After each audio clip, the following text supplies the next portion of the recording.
स्थापकाय च धर्मस्य सर्वधर्मस्वरूपिणे स्थापकाय च धर्मस्य सर्वधर्मस्वरूपिणे अवतारवरिष्ठाय रामकृष्णाय ते नमः। असतो मा सद्गमय तमसो मा ज्योतिर्गमय मृत्योर्मामृतंगमय। ओम शांति शांति शांति।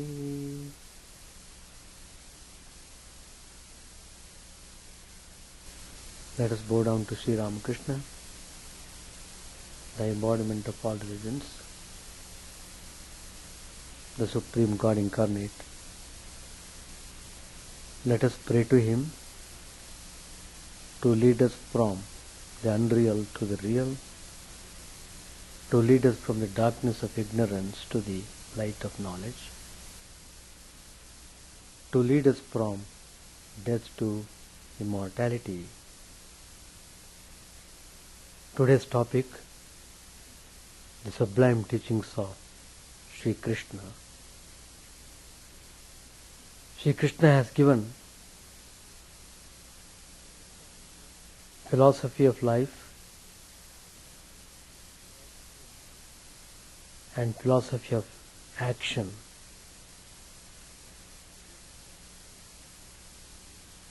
If we really understand and apply Lord Krishna's teachings in our daily life, we will be really very happy and peaceful.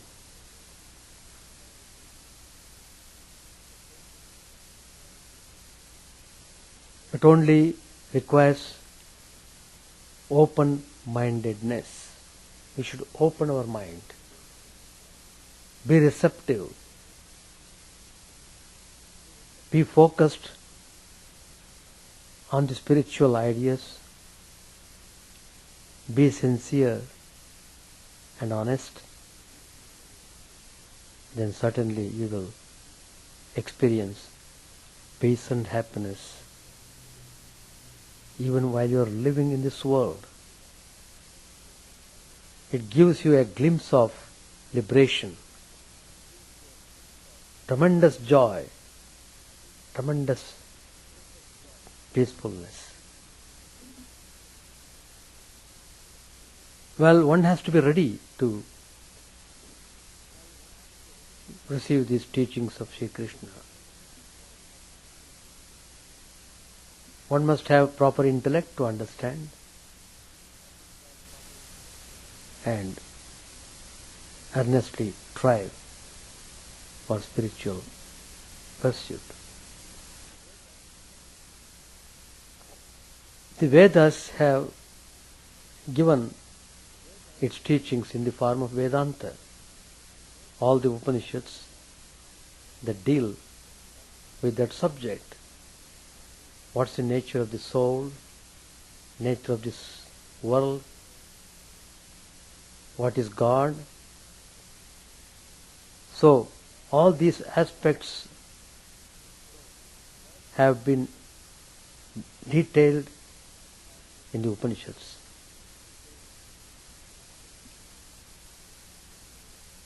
And Lord Krishna has given the essence of Vedanta in Bhagavad Gita.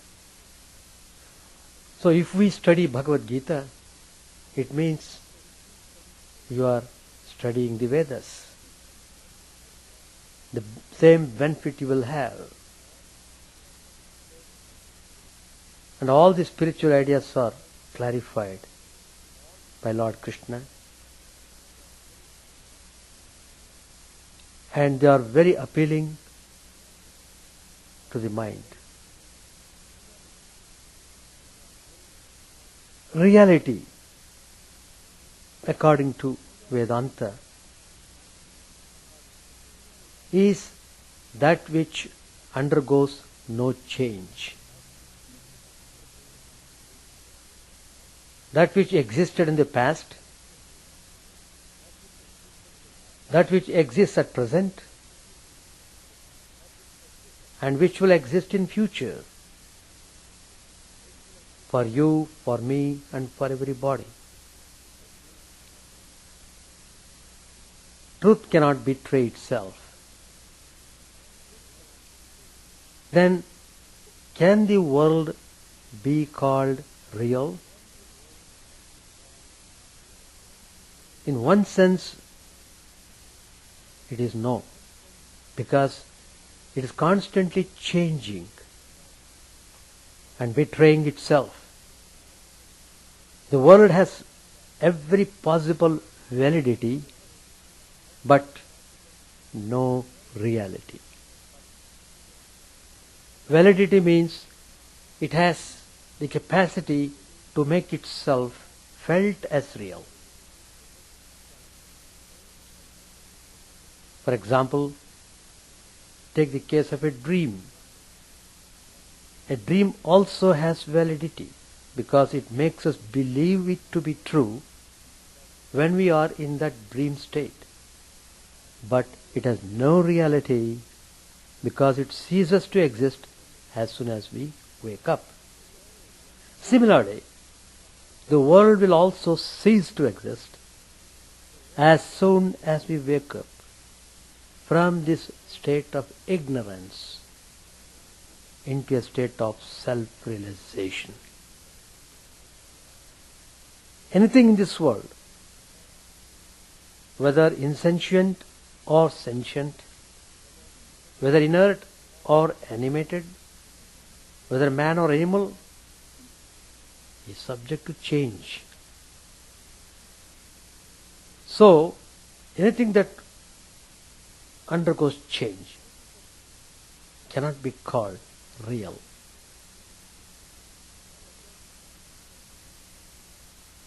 But then,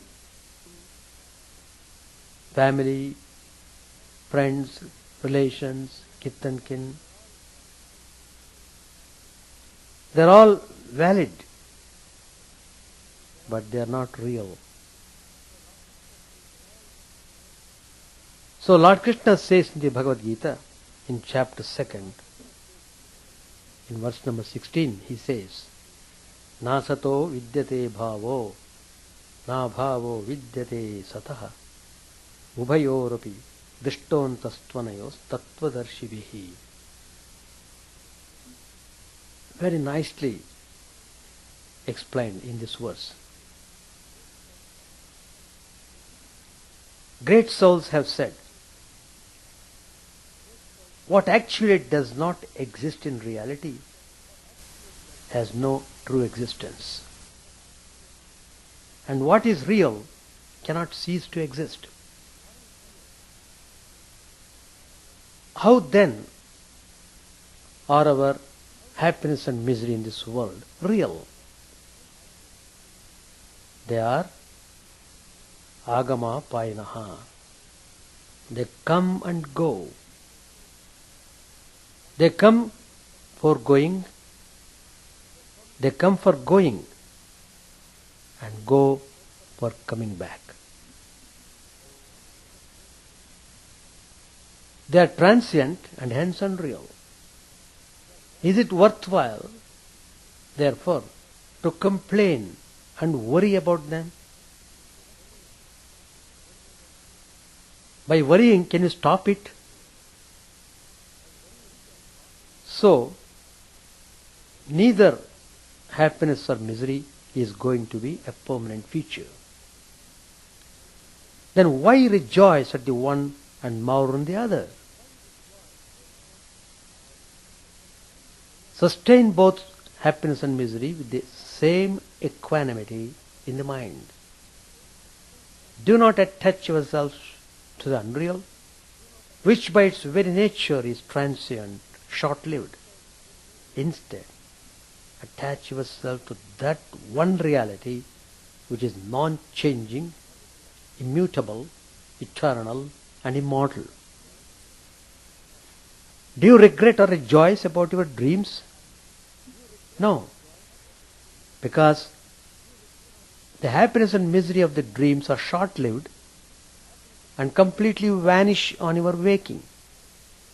So also, the sukha and dukkha, which seem to be so real now, are only temporary and will pass off into nothingness in the future.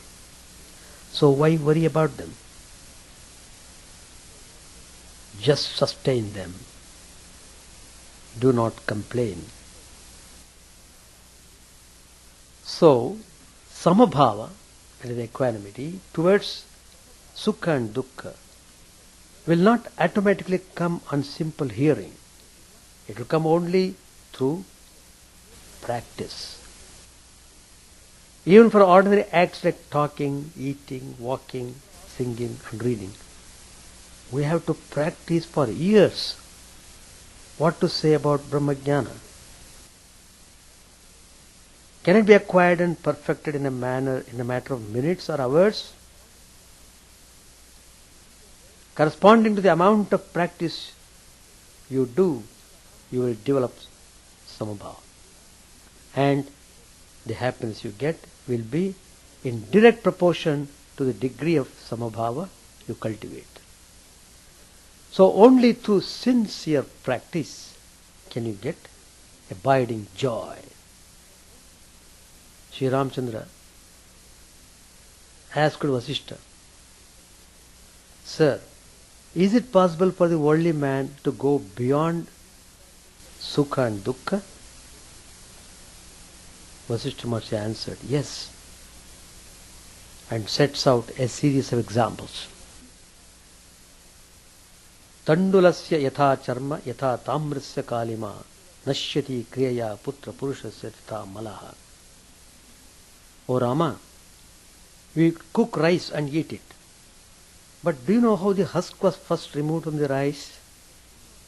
The rice was taken out of the paddy, not by pounding once or twice. It was pounded thousands of times. Even a grain of rice cannot be extracted out of paddy without a certain effort and a particular process. Can the husk of ajnana, ignorance, be removed without effort? He gives another example. To clean a dirty copper plate, we first smear it with tamarind, then rub it well with ash, and then wash it. Only then is the dirt removed, and it shines with its gold-like brilliance.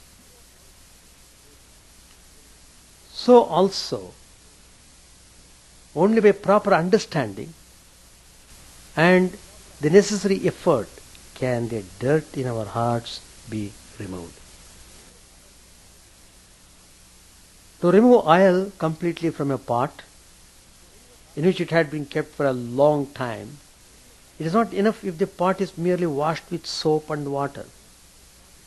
First the pot must be treated with soda and boiled. Then it must be washed with soap and water. So also burn the impurity in your heart with Vedantic knowledge and discrimination. Viveka. Purge yourself of all impurities with proper Vedantic knowledge and emerge with a heart shining with purity. Each and every one of you is a veritable God living on the surface of this earth. This is the thundering claim of Vedanta. Realize it, follow it. Unlike the Western scientists who have started a study of the universe by its external features, our ancient seers, sages, intuitively grasped the idea that thou art that. What you see outside as the world and what you perceive within yourself as mind are one. So to study the universe, they conducted an inner psychological research and discovered that the very source of the mind and the universe is that pure consciousness, Satchidananda. These seers understood what was real and what was unreal. They pondered over such questions as, what is there behind this unreality? How can you say that there is an eternal, omnipotent reality behind the changing world? What or who is God? How do we say that the world was created? Take this blackboard for instance. It is valid enough, but is it real? Will it remain under all conditions without falsifying its existence? Burn it, it is reduced to ashes. Originally it was timber, which then was cut into pieces, joined, and it became the blackbird. So, a tree changed its name and form to become the blackbird, which turns into ashes on being burnt. Split the ashes and go on analyzing. What do you get? You will get molecules and atoms, which can be further split into electrons and neutrons. According to the Western scientists, it finally becomes invisible rays. Oriental philosophers called this pure energy. This can't further be disintegrated or split up. So take anything and everything in this world and analyze. It invariably gets reduced to pure energy. This is the ultimate existence from which everything has originated. Matter is nothing but condensed energy. This pure energy, otherwise called ultimate existence, has the capacity to change itself into various names and forms, though it is itself nameless and formless. According to the changing name and form, our understanding of it also changes. That is, the mental process inside us also undergoes changes. The blackbird outside and the blackbird understanding within me are concomitant, coexistent. The origin of both the gross blackbird outside and the idea of blackbird inside is one and the same, pure existence. When light passes through various colored glasses, it seems to be differently colored, yet it is the same light. Similarly, the same satta expresses itself through various names and forms, and this is what we see as the world. This is what Vedanta means by saying the world is unreal, but as Brahman is real. So the supreme knowledge of the universe can be had by a real understanding of this pure satta, and this understanding can be had only by merging ourselves in that pure existence and realizing our identity with that non-changing, immutable, eternal reality. When you land on this pure existence, you get pure happiness. The Satchidananda, Ishvara, Brahman, Atman are all one with and inseparable from Satchidananda. Just as the heating, lighting and burning capacity are inseparable from fire. Brahman in its original pristine glory is Satchidananda. Lord Krishna declares in the second chapter, Avinashitu tadvidhi yena sarvamidam tatam vinashamam vyasyasya nakaschit kartumarhati. That principle which transcends, permeates and exists in and through everything in this perceptible world, know that principle to be the ultimate existence, changeless and immutable. None has power to destroy this indestructible reality. This infinite principle within us is a non-changing substratum on which the movement called mind occurs. This moving thing or movements is not really separate from the non-moving substratum. Nobody can spoil or destroy this non-changing reality. Acharya Shankara says, even God cannot change that, because God is that very reality. Our aim should be to make this life serve its purpose by attaining realization, union with the ultimate reality, pure consciousness, pure existence. Make the world open your eyes of wisdom and let human birth prove itself a boon. How are we to do it? Lord Krishna shows us the way. Sukhadukke same kritva labha labho jaya jayo tato yuddha yujyasva naivam papam vapsyasi. Krishna is giving here the secret of right living. Have equanimity towards sukha and dukkha. Have samabhava, whether you have gain or loss in worldly possessions. Don't be overjoyed by gains or dejected by losses. Cultivate samabhava, whether you win or lose in tackling the problems of your life. Let not success inflate you, nor failure pull you down. Having determined to act thus, you fight on in the battlefield of life. Then you will not have any sin accruing from it. The term sin has to be understood very thoroughly. Christians call themselves sinners. Vedantins consider everyone as verily Brahman. What's the reason behind our wanting to avoid sin? It is the fear that doing sinful actions will bring us dukkha. We want to do meritorious acts because we think it will give us sukha.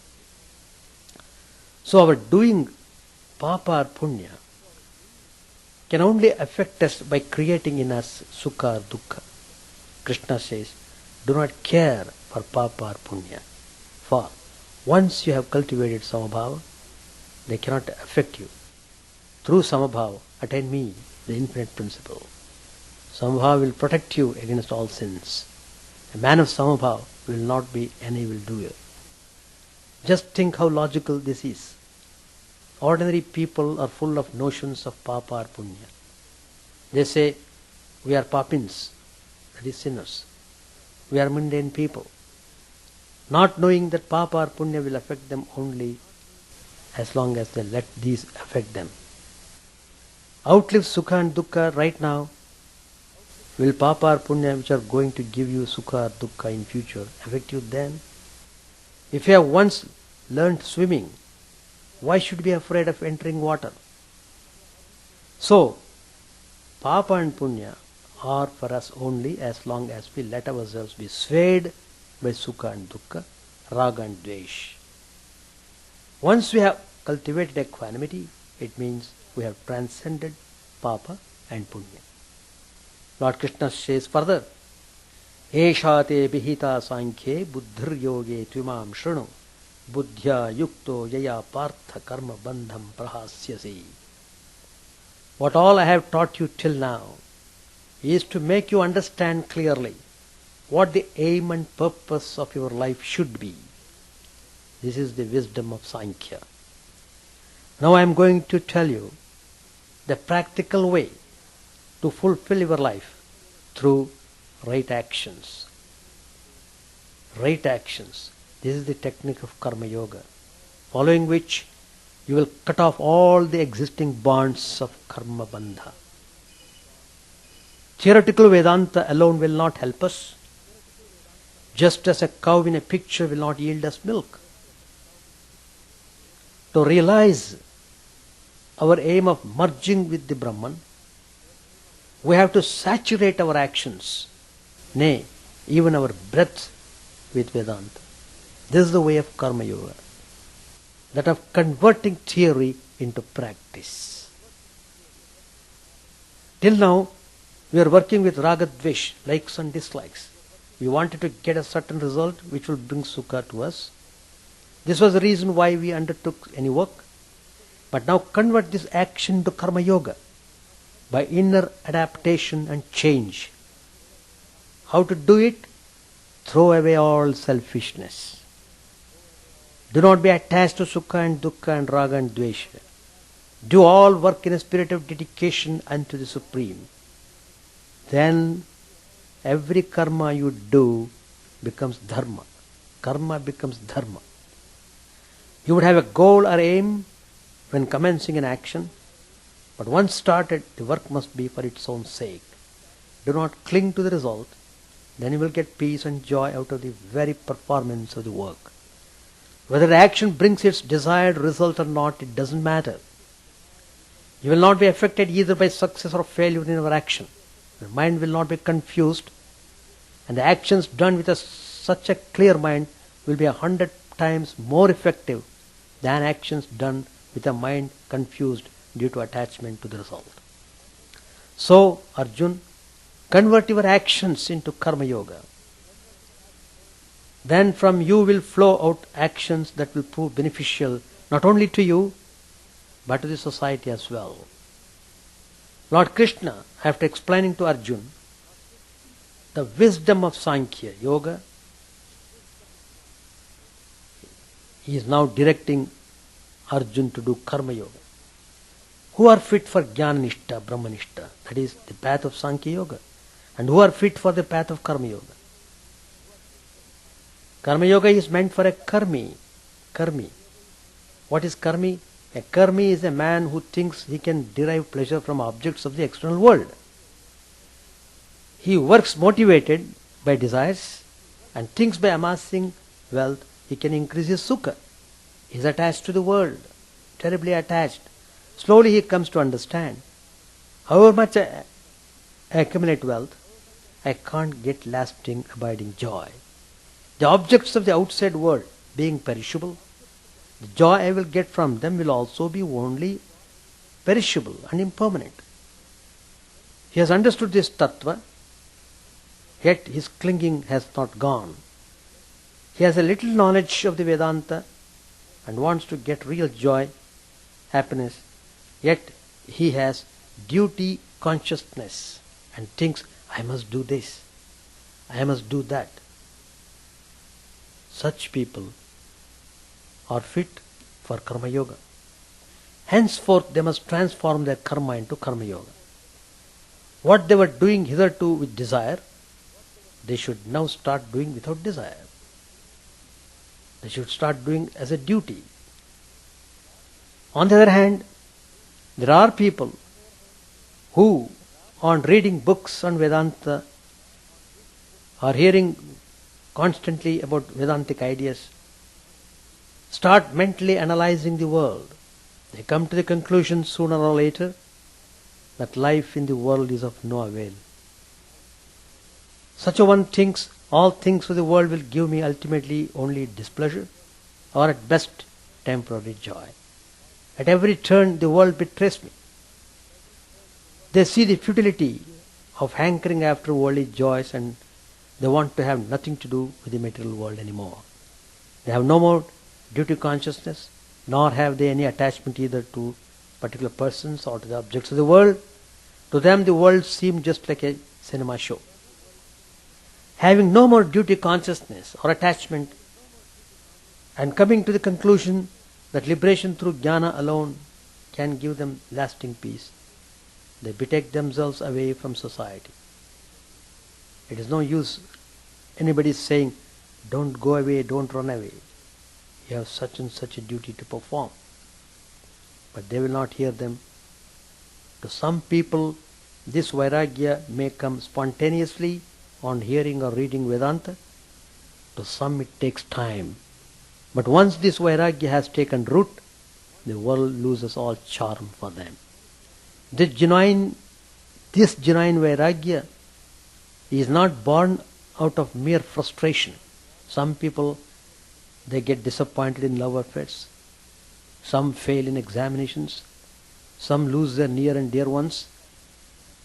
And in their immediate sorrow, will feel that the world has nothing to offer them. They have a sort of vairagya which is short-lived. It's actually disgust and not vairagya. Educated dispassion. But people of real vairagya have not come to their determination because of a temporary disillusionment. but by rationally analyzing and calmly thinking over the impermanency of the worldly life. They are convinced of the utter uselessness of mundane life, reinforced with Vedantic knowledge, unattached, without the idea of I must do this, I must do that, without duty consciousness. They reach a decision that they must acquire jnana, liberation, or die in the process. Only such people are fit for Sankhya Yoga or Jnana Yoga. Before Krishna's time, most of the people who attained Brahmajnana were Sankhya Yogins. After their 55th year or so, most of the people retired to the forests along with their wives, if they too were of a kindred disposition, and started meditating to attain Brahmajnana. So the Vedas and the Upanishads remained mostly confined to the jungles where the rishis lived. Very few lived on in the world as karma yogis. A few kings like Janaka, after assimilating this tattva, put it into practice as karma yogis and attained the true knowledge of the Supreme. But it was Krishna who brought this tattva to the ordinary worldly man. He proclaimed that what these people, retiring to the forests and dissociating with worldly life, attained, you can also attain by remaining right here, by making this tattva of karma yogas saturate your life. He declares, Yat sankhyaih prapyate sthanam tad yogairapi gamyate ekam sankhyancha yogancha yah pashyati sapashyati. What state or stature the Sankhya Yogins attain directly, the very same state the Karma Yogis also attain in due course. Prapyate signifies attaining directly, quickly. Gamyate means attaining in a slower and gradual way. Because Sankhya Yogins have no more attachment, they will perform only the minimum actions necessary for the maintenance of their body and will leave off all other actions. They directly and quickly cover the path of realization like a bird flying directly from one tree to another. Whereas the Karma Yogi, although he knows Vedanta, is yet not able to dissociate himself from the world and is not rid of duty consciousness. For him, Karma Yoga is the way. And by this he attains the Supreme, though a little slowly. In short, Sankhya Yogis are Vedantins in toto and Karma Yogis are only half Vedantins. So the difference is only in degree and not in essence. He who is able to perceive the same principle in both yogas, that is, he who is able to analyze and understand that Sankhya and Karma Yogas are one, which differ only in degree, alone understands Vedanta properly. You will be surprised to know that even today there are many people of the Sankhya Yogi type who remain detached and do meditation for liberation. There are certain people who take to sannyas because of some disappointment or sorrow, but are not really able to detach themselves from worldly affairs, from worldly fetters. They are neither Sankhya Yogins in spite of their garb, nor are they Karma Yogis. There is yet another type of people who remain in the world as any other ordinary man with their families and other responsibilities, yet they work on with a changed inner attitude, without selfishness and attachment. They are Karma Yogis. To what type one man belongs, another man cannot say. What your attitude is, whether you are fit for Karma Yoga or Sankhya Yoga, can be understood only by yourself. What is the difference between the actions of a Sankhya Yogi and a Karmi? Naiva kinchit karomiti yukto manyeta tattvavit pashyan shrinvan sprishan jignan nashnan gachan swapan shwasan. Sankhya Yogins also go on acting, but whenever they act, they do not attach themselves to their body and mind, but they do everything with their sight fixed on their inner consciousness, inner reality, the inner perceiver, the inner self, which is ever present, which undergoes no change, and which doesn't experience any sukha or dukkha. To a Sankhya yogi, whether his body acts or the body of another man acts, both are equally objective. Whether his mind thinks or the mind of another man thinks, both are equally viewed by him as being outside himself. He has understood Vedanta and is rooted in the conviction, I am not acting.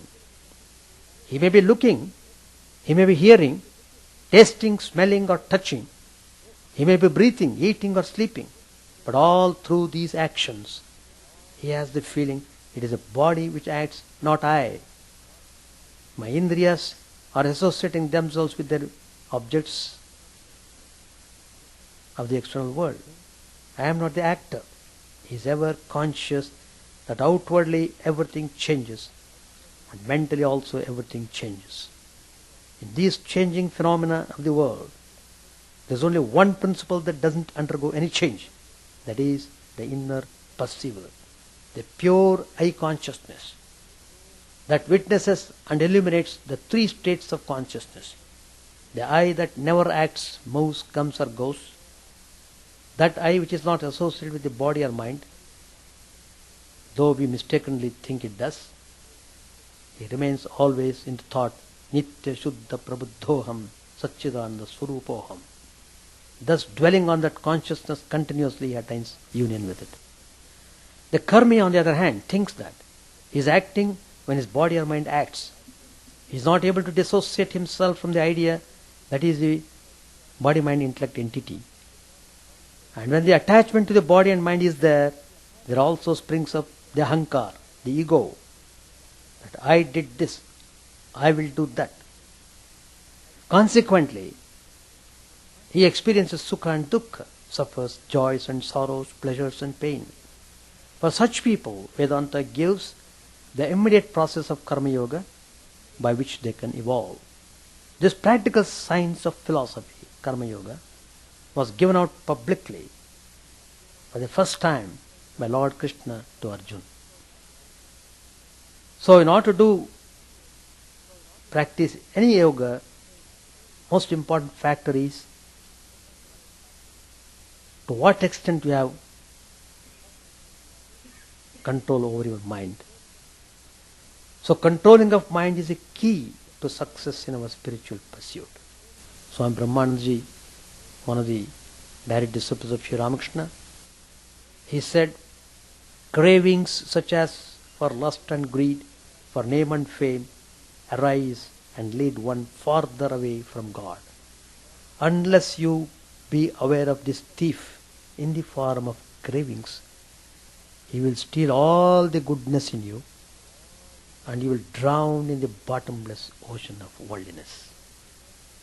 Devote your mind to the world and to the pleasures of the world, and great will be your suffering.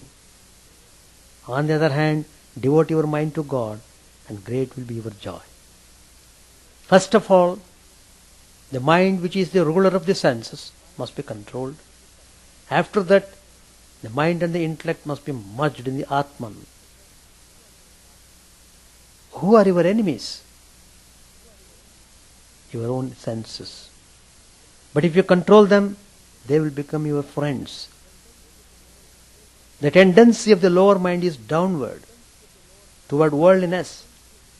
This tendency must somehow be controlled. Hold the reins tightly. As the expert trainer controls and trains the elephant, so you must learn to train and control your mind. Be its master. Let it not control you. Teach it to give up all craving for fleshy enjoyments. When the mind is once freed from craving, it becomes your slave. Keep a sharp eye on the mind and see that no undesirable thoughts or distractions enter in. So, control of mind is a key to true happiness and peace. Control is a term that is anathema to many. It seems to generate allergy.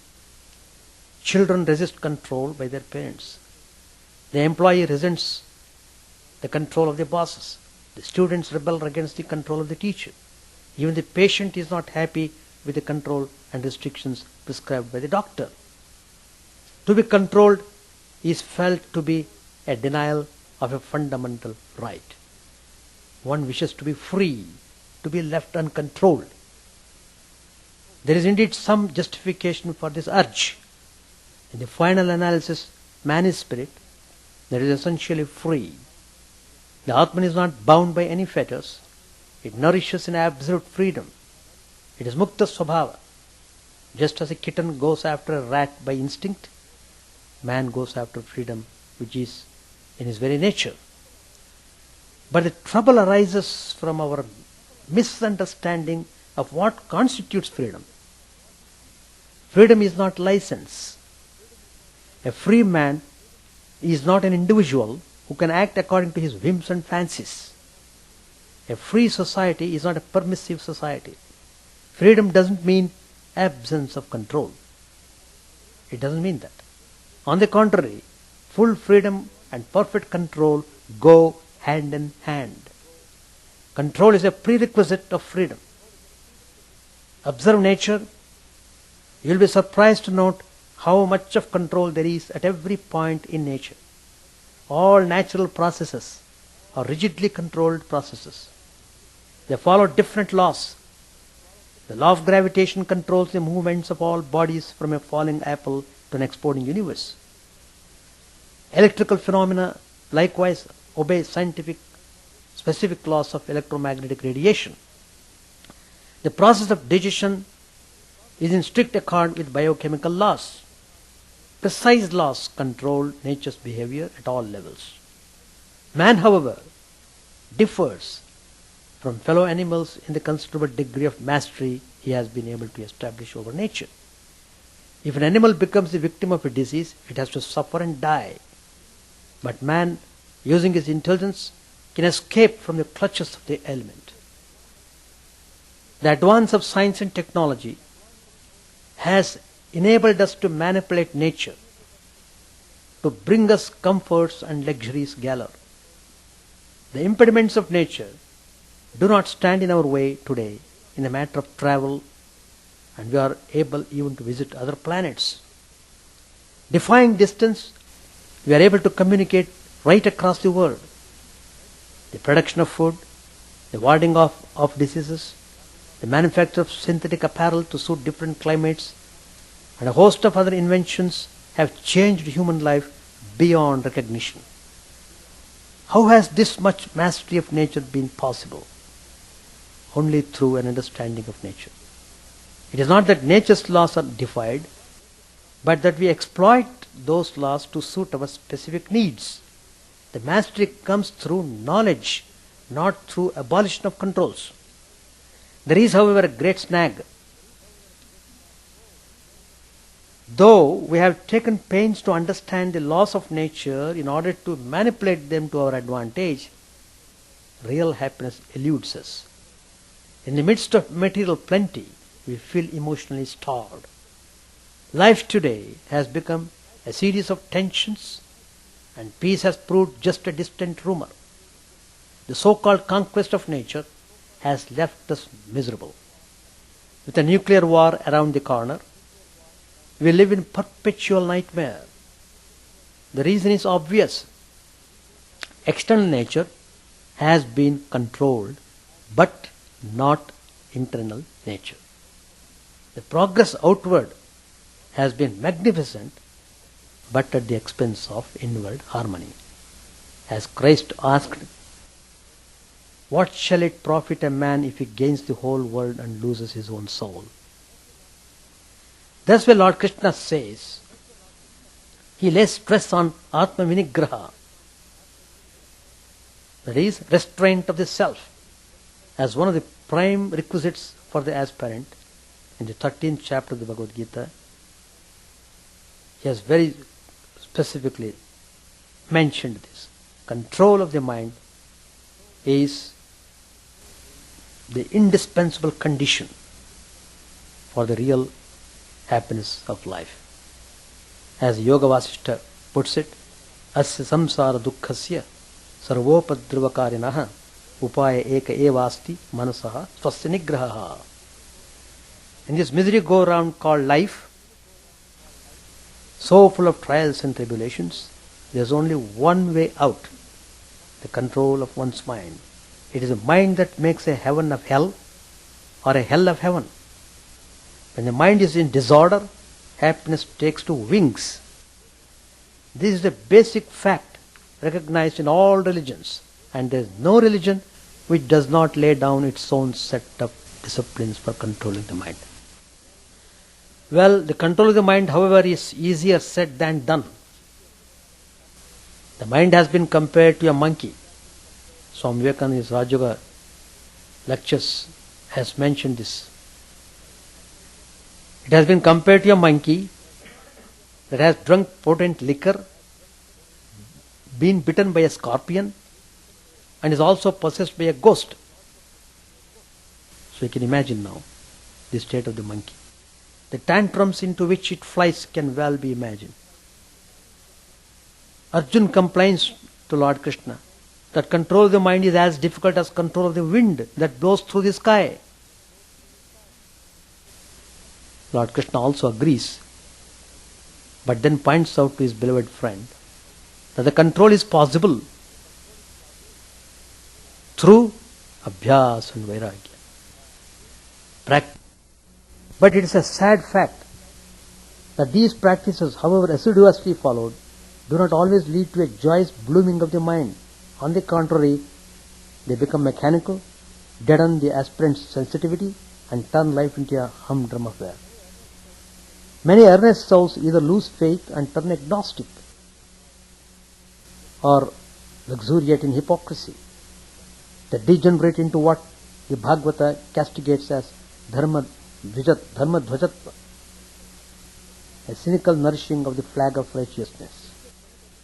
The mistake committed is that you overlook the second requirement laid down by the Lord, namely vairagya.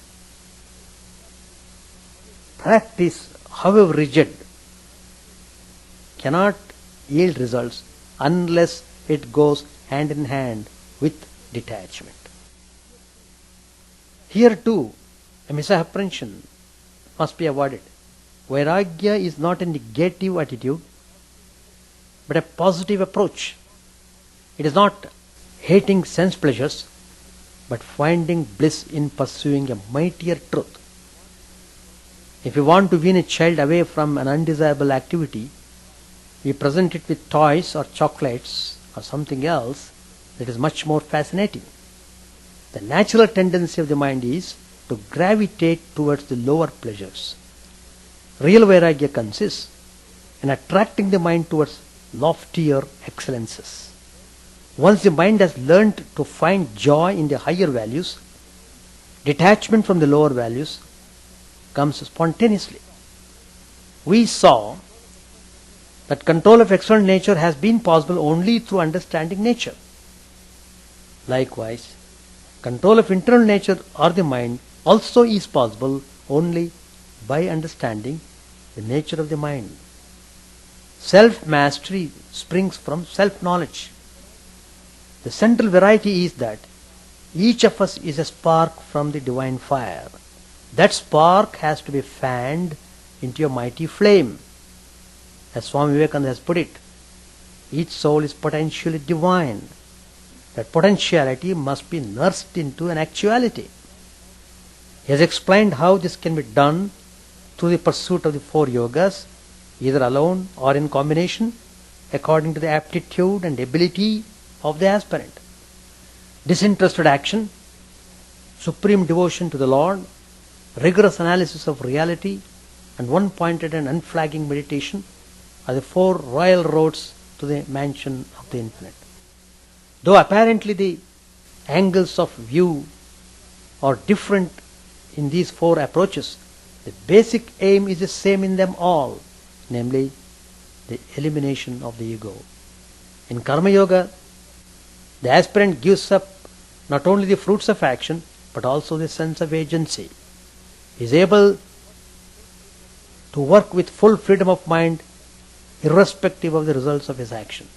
Actions bind only when the ideas of I and mine provide the motivation. In Nishkam Karma, action is performed for Loka Sangraha. That is the welfare of fellow beings and not for anything relating to I and mine. So there is no cause for sorrow.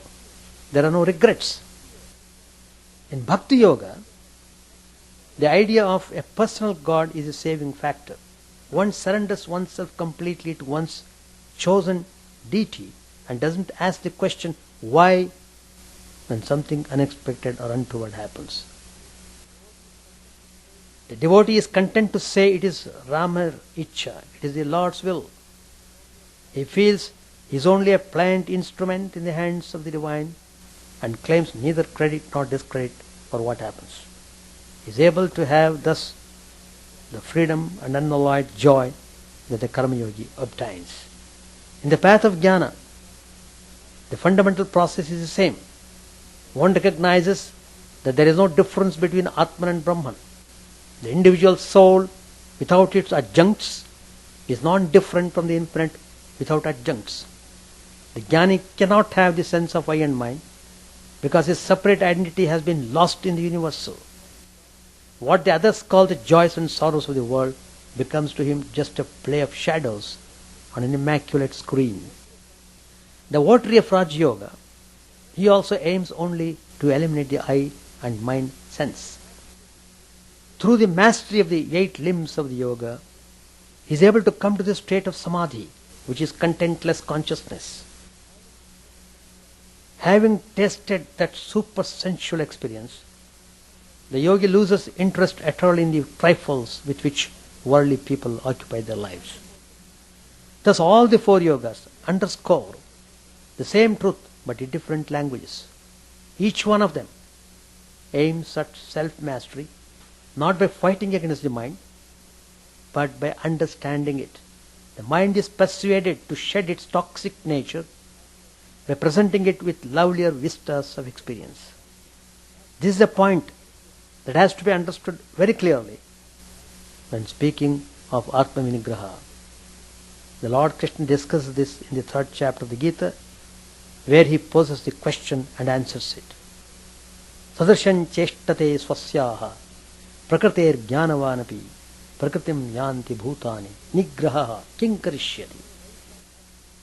Even a wise man acts only according to his own disposition. All beings follow their nature. What can restraint do? The implication is that the mind being just a bundle of thoughts and emotions, the result of the samskaras of countless births, injecting some more thoughts with the aim of controlling the mind will only boomerang.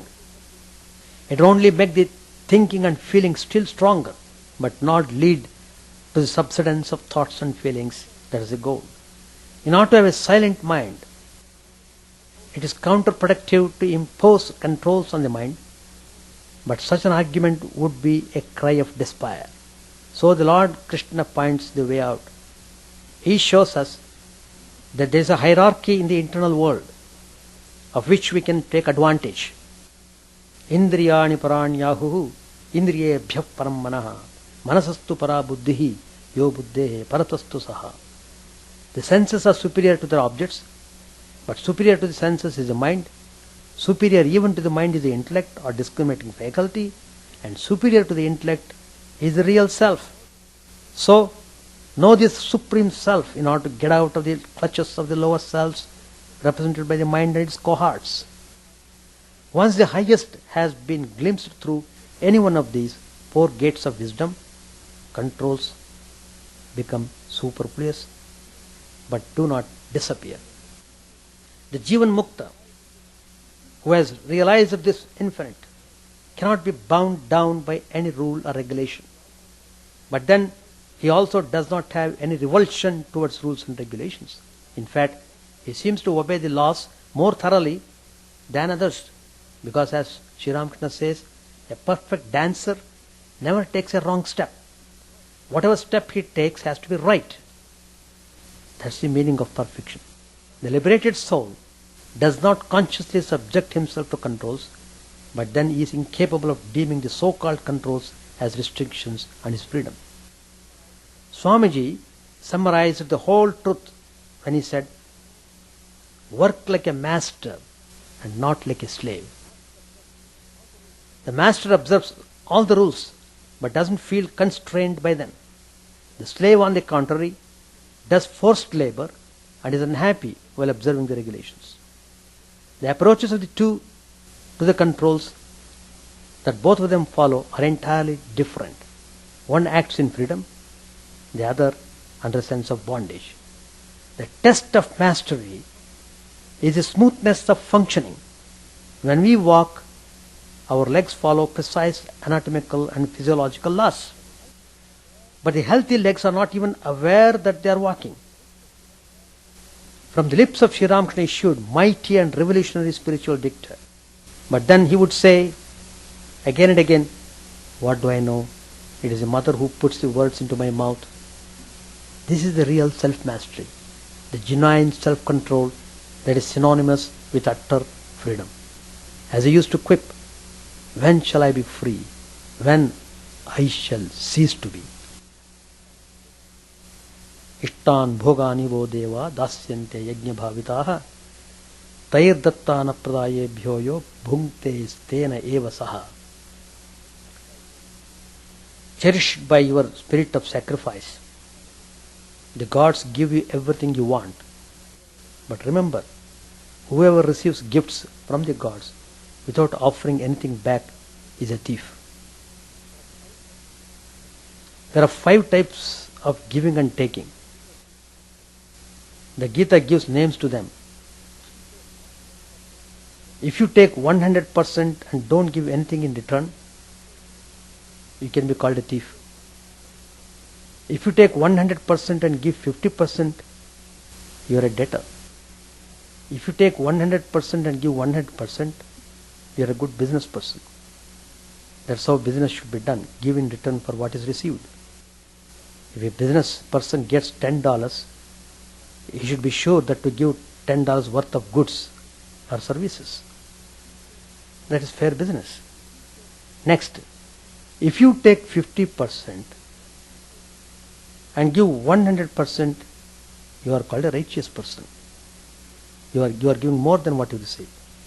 But if someone takes nothing and gives even 10%, 15% or 100%, whatever possible, what do you call that person?